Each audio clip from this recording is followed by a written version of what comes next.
Bom, daqui é o professor Domingos Sebastião, né? Hoje trago um tema para, de facto, aqueles estudantes que gostam de História das Relações Internacionais. Vou aqui abordar a Reforma e a Contra-Reforma Católica. Dizer que a Reforma Católica ela foi um conjunto de movimentos religiosos, culturais, sociais que contestam sobre o dogma religioso da época. Portanto, essas pessoas não se reviam nos pensamentos que o clero apresentava naquela época, daí é que manifestaram-se contra, ou seja, protestaram contra esse comportamento, e aí nasce de facto a reforma católica. Por quê? Porque o clero metia-se em negócios usando a própria instituição cristã, ok? O clero, faz parte das classes, né? Primeiro temos a falar clero, nobreza e a burguesia. O clero eram os padres, eram os sacerdotes, eram os bispos, ou seja, o topo da Igreja Católica naquele tempo. E deve perceber que a Igreja Católica no século XV ela era a instituição mais poderosa do mundo. Porque era uma instituição que tinha, de facto, muito território naquele tempo. Okay? Portanto, os reformadores viam nisso de que o clero não usava a palavra, não usava a Bíblia como guia de orientação. Não usava a doutrina.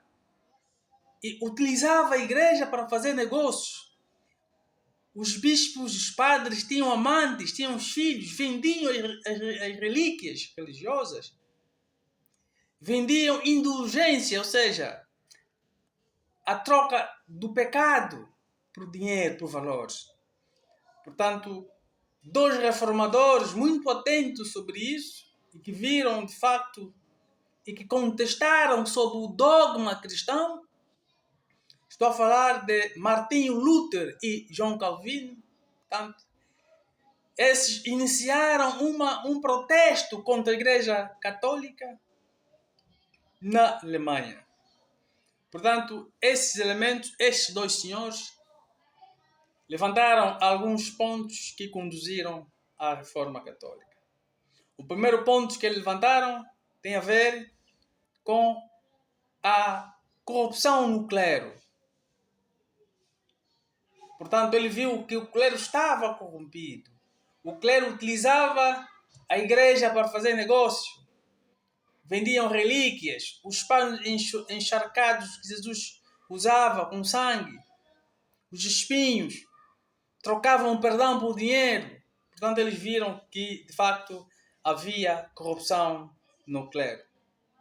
O outro ponto essencial levantado na Contra-Reforma por Martinho Lutero e João Calvino teve a ver com o desenvolvimento do comércio e da burguesia. Portanto, o clero condenava que a burguesia não pudesse ter riqueza, não podia ter lucro, limitavam o lucro da burguesia.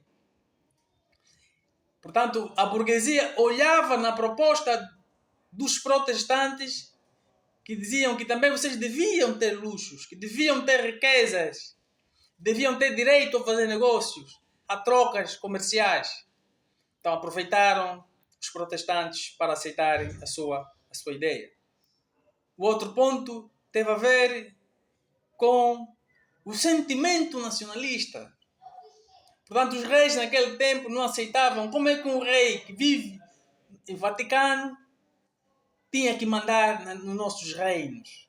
Como é que uma língua que era falada no Vaticano, que era o latim, tinha que necessariamente ser falado do nosso rei? Então, os reis viram nessa oportunidade do movimento protestante de se livrarem da intromissão dos reis, da Igreja Católica, ou dos papas, ou do clero da Igreja Católica nos seus reinos.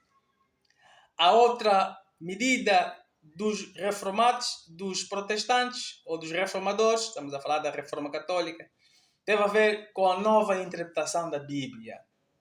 Portanto, eles fizeram uma releitura dos textos bíblicos, imprimiram diversos livros e começaram a fazer uma leitura crítica da Bíblia.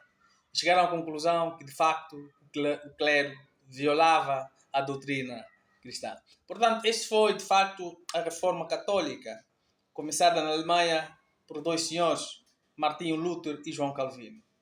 Já sob a Contra-Reforma, portanto, devido a esse movimento protestante, a Igreja Católica tentou unir os rebeldes. Estou a falar, chamou a razão, chamou Martinho Lutero e chamou João Calvino para conversar. Portanto, a Igreja Católica, ao chamá-lo, tinha a ideia por exemplo, de deter o avanço dos protestantes. Só que os protestantes aumentaram, duplicaram-se e foram pelo mundo. Portanto, a Igreja Católica, olhando nesse aspecto do aumento dos protestantes, criou algumas medidas. E uma das medidas, a primeira medida foi a criação dos jesuítas, que foi baseado basicamente no general Inácio de Loyola, espanhol. Quer dizer, era uma doutrina praticamente militar, com uma tendência militarosa, uma tendência militar. Portanto, eram os militares de Jesus. Tinham a função de evangelizar, tinham a função de utilizar o catolicismo, o catequismo, converter as pessoas para a católica, converter a pessoa ao cristianismo. Portanto, era deter o avanço dos protestantes no mundo. Essa foi a função dos jesuítas. Eram os militares de Jesus. Eram aquelas pessoas da frente do combate. Depois, a Igreja Católica houve o Concílio de Trenton. O concílio é uma reunião de bispos, de padres, que aconteceu. E esse concílio trouxe duas novidades. Dizia que a salvação depende da obra humana. Ou seja, a salvação depende da fé e da sua obra e da obra humana. A salvação depende da fé e da obra humana.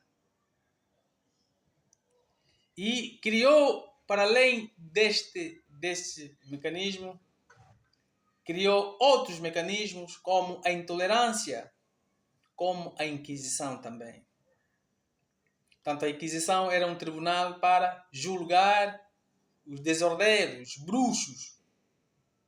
E a intolerância era que na Europa, naquele tempo, havia muita perseguição à minoria, quem de facto pertencia à igreja, aos protestantes. Portanto, isso foi a Contra-Reforma e a Reforma, elaborada aqui pelo vosso professor Domingos Sebastião. Obrigado.